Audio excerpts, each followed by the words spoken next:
I wish to express my full support for Senate Bill 1529, an act strengthening the National Museum of the Philippines, repealing for the purpose Republic Act 8492, otherwise known as the National Museum Act of 1998. In the 16 years since the National Museum Act of 1998 was approved by President Fidel V. Ramos, the National Museum of the Philippines, preeminent universal museum institution, has made great strides in realizing the legislative intention embodied in this landmark statute. It was established as the country's primary museum, tasked to acquire documents, preserve, exhibit, and foster scholarly study and appreciation of works of art, specimens, cultural and historical artifacts, and material evidence of the human form and the human environment. It must also endeavor to inform the general public about these activities for the purpose of study, education, and entertainment. However, various factors have been identified as constraining the National Museum from being as effective as it might be, and for keeping pace with the evolving nature of similar museum institutions around the world. Amidst the changes being undertaken by the National Museum now to improve its existing collections and redevelop its facilities, the bill seeks to build upon the National Museum Act of 1998 and replace it with a more comprehensive charter. The salient features of this bill are as follows: clarification of the functions and organization of its Board of Trustees and expansion of its membership, strengthening the management by upgrading and expanding management positions to better oversee the operations of the National Museum, particularly in the regions, consolidation and enlargement of the National Museum complex in Rizal Park by further appropriating to it for its exclusive development and use of public funds or public lands between or contiguous with its existing buildings,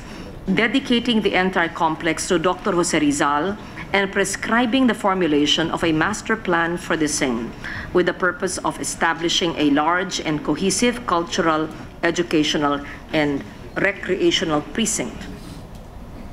Full retention of the income of the National Museum from all sources generated by virtue of its operations. The authority to accept anonymous donations from visitors as gratuities, as well as prescribe a schedule of recommended donations in lieu of admission fees, which shall not be charged, and greater clarification regarding the disposition of income and donated funds, in order that these be primarily and flexibly applied towards the purchase of needed equipment and collection items. The treatment of procurement of items by the National Museum for its collection, such as works of art and archaeological artifacts, as a unique and special case to be governed by prescribed procedures, as existing procurement laws, rules, regulations do not provide an adequate framework for this specific purpose. Explicit authorization to engage in commercial operations appropriate to a museum institution for purposes of revenue generation and enhanced services to visitors and the general public, such as the rental of dedicated event and function spaces, the lease of dedicated areas for the erection and operation of commercial establishments, including vehicular parking and production and/or licensing of official merchandise. The establishment of tax incentives for donations of items to the National Museum for its collections, in order to facilitate and encourage more numerous donations, particularly of items that are considered to be of national significance, and those considered as important cultural properties and/or national cultural treasures under existing laws. And the transfer of all regulatory functions to the National Commission for Culture and the Arts, and from there to the future Department of Culture,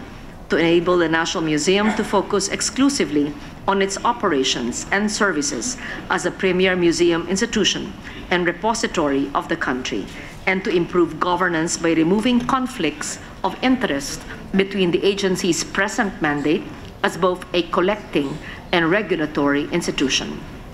In conclusion, the aim of this bill is to give the National Museum a clearer, updated, and stronger charter to facilitate the fuller realization of its long-standing mandate and potential, which does not even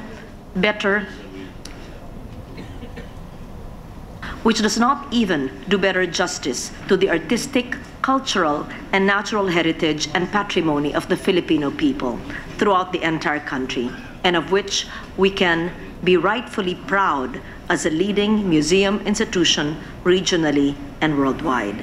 For the aforesaid reasons, I thus enjoin my colleagues of this august chamber to support this measure. Thank you, Mr. President.